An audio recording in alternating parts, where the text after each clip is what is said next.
Hello wrestling fans, welcome back to my channel. You are watching Ayush wrestling. तो आज इस video में हम बात करेंगे WWE की लेटेस्ट न्यूज़ एंड अपडेट्स के बारे में। और अब ज़्यादा टाइम वेस्ट ना करते हुए शुरू करते हैं आज की इस वीडियो को। तो आज की पहली स्टोरी है WWE के ट्रेडमार्क से रिलेटेड। तो रिसेंटली WWE ने रैंडी ऑर्टन के फिनिशिंग मूव RKO के ट्रेडमार्क को रिन्यू करा लिया है। अगली स्टोरी है जेड कारगिल से रिलेटेड। तो कल के स्मैकडाउन में हमने देखा था कि किसी ने जेड कारगिल पर बैक स्टेज अटैक कर दिया था, जिसके बाद वो कार के विंडशील्ड के ऊपर गिरी हुई मिली थी। और उसके बाद WWE ने उनको लेकर अपडेट प्रोवाइड की है, जिसमें उन्होंने बताया है कि जेड कारगिल को deep lumbar paraspinal muscle contusion हुई है, bruised kidney, sprained MCL, tibial plateau bone bruise और फेशियल लेसरेशंस हुई हैं। तो इतनी सारी चीज़ें जेड कारगिल को फेस करनी पड़ी है कल के अटैक के बाद। और अभी उनके रिटर्न को लेकर कोई भी टाइमलाइन WWE ने प्रोवाइड नहीं किया है कि उनका रिटर्न हमें कितने टाइम बाद देखने को मिल सकता है। और कई लोग नियोमी पर शक कर रहे हैं कि नियोमी ने जेड कारगिल पर ये अटैक किया है। तो उसी को लेकर नियोमी ने एक ट्वीट किया, जहाँ पर उन्होंने WWE के ट्वीट को कोट करते हुए लिखा, "And when my name is cleared, I expect my timeline to be flooded with apologies from accusers because I did not try to and my सिस।"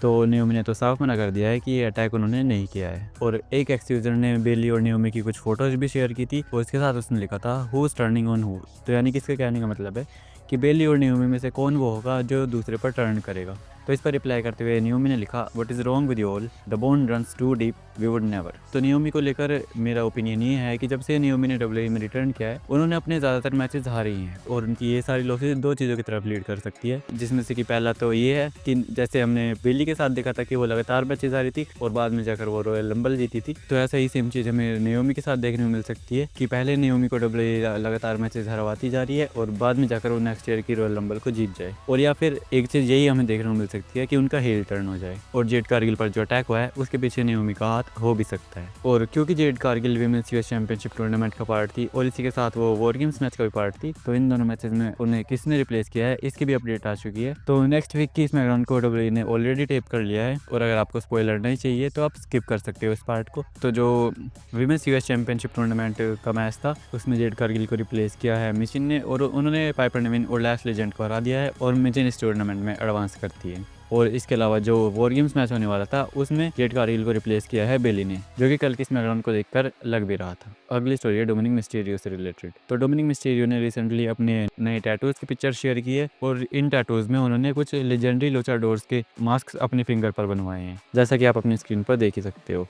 अगली स्टोरी है कार्मेलो हेज से रिलेटेड। तो कल की स्मैकडाउन में हमने देखा था कि कार्मेलो हेज ने कोडी रोड्स पर शॉट्स लिए थे जब वो बैक स्टेज से जा रहे थे। उसके बाद इन दोनों के बीच में हमें ब्रोल भी देखने को मिली थी। तो इसी चीज़ को लेकर उन्होंने एक ट्वीट किया, जहाँ पर उन्होंने CM पंक पर भी शॉट्स ले लिए, क्योंकि AEW में जब CM पंक थे तो उनकी जो बैक स्टेज जैक पेरी के साथ ब्रोल हुई थी उसके बारे में तो आपको पता ही होगा। तो उसी को लेकर कार्मेलो हेज ने यहाँ पर CM पंक पर शॉट्स लिए, और उन्होंने यहाँ पर लिखा, run into CM Punk, just give me the best advice to never lose the back stage fight again, #SmackDown. और यहाँ पर एंड्राडे ने कार्मेलो हेज पर ही शॉट्स ले लिए, और उन्होंने इस ट्वीट का रिप्लाई करते हुए लिखा, CM पंक एस मी अमीगो, #ट्रैंकिलो, जिसका मतलब है CM Punk is my friend, don't forget you lost with me but you don't need to feel bad because other kids to.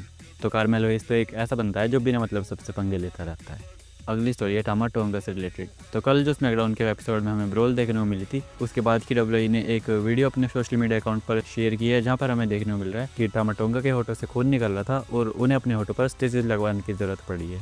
और कल स्मैकडाउन में जो CM पंक ने ब्लड लाइन को ज्वाइन किया है उसको लेकर ब्रॉन्सन रीड ने भी एक ट्वीट किया, जहाँ पर उन्होंने लिखा, सन ऑफ अ बिच। और सैमी ज़ेन ने भी कल वाली चीज़ पर रिएक्ट करते हुए ये पिक्चर अपने एक्स अकाउंट पर शेयर की है, जहाँ पर ब्लड लाइन के सारे मेंबर्स वी द वंस वाला पोज कर रहे हैं और CM पंक अपना गो टू स्लीप वाला पोज कर रहे हैं। और पोलेमन ने भी कल वाली चीज़ों के बाद अपना रिएक्शन शेयर किया है, और ये जो ब्लड लाइन का सेगमेंट था ये वर्ल्ड वाइड ट्रेंड कर रहा था, तो उसी की रिकॉर्डिंग उन्होंने अपने एक्स अकाउंट पर शेयर करते हुए लिखा, #we the ones, #1 world wide.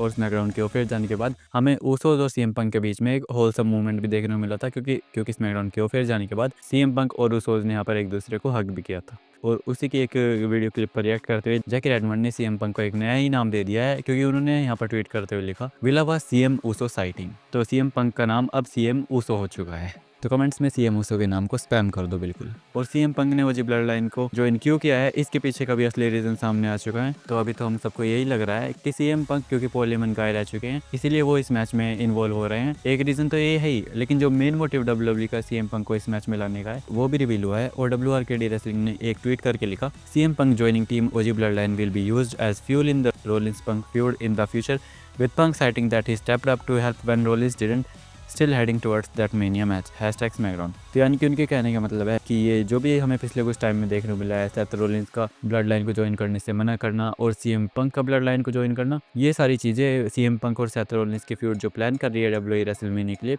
उसमें और ज़्यादा फ्यूल ऐड करेगा। क्योंकि सेथ रोलिंस के सीएम पंक के साथ पहले ही पंगे हैं और उन्होंने तो ब्लड लाइन को ज्वाइन करने से मना कर ही दिया था, और अब सीएम पंक ब्लड लाइन को ज्वाइन कर रहे हैं, जिसकी वजह से सेथ रोलिंस और भी ज़्यादा फ्रस्ट्रेटेड हो जाएंगे और अब यहाँ से WWE इनके रेसलमेनिया के फ्यूड को स्टार्ट कर सकती है। तो यहाँ पर WWE ने एक तीर से दो निशाने मार दिए। ब्लड लाइन को उनका 5th मेंबर भी मिल गया सीएम पंक के रूप में, और सीएम पंक और सेथ रोलिंस की फ्यूड को भी WWE यहाँ से स्टार्ट कर देगी। तो अब देखना इंटरेस्टिंग होगा कि आने वाले वीक्स में ये स्टोरी कैसे प्रोग्रेस करती है। और आई होप कि आपको ये वीडियो पसंद आई होगी। तो अगर ये वीडियो पसंद आई हो तो वीडियो को लाइक करना, चैनल को सब्सक्राइब करना और ट्राइबल चीफ रोमन रेंज को एक्नॉलेज करते हुए खत्म करते हैं आज की इस वीडियो को। Thanks for watching.